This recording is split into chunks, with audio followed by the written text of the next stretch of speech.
Hi everybody. I just wanted to touch on an area where we would be maybe wanting to remove our formatting, maybe remove our notes, comments, things like that from the worksheet. And earlier we had kind of talked about how we could probably just go in here and kind of click onto one of them, do a right click and tell it that you want to delete it, kind of go from there. Another way you can do it as well is to select the entire worksheet area and remove the formatting or the notes or whatever you're going to be doing that way. So let's first of all start out with removing the formatting. All right, so what you can do there is you can kind of just select this whole area, just like that. Go back into the home tab here, and you'll see in here like a little eraser.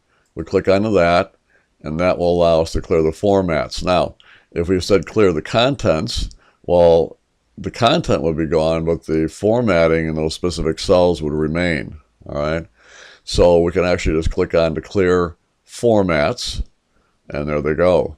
And then the other thing we can do is we can go in there and we can tell it to clear the comments and the notes. We click onto that, and that wipes them out as well. So it's just I wanted to show you more of a global way of wiping it all out. Very short video. I appreciate you watching. Hopefully this will give you some ideas, but pretty simple aspect there. Okay, take care. Appreciate it.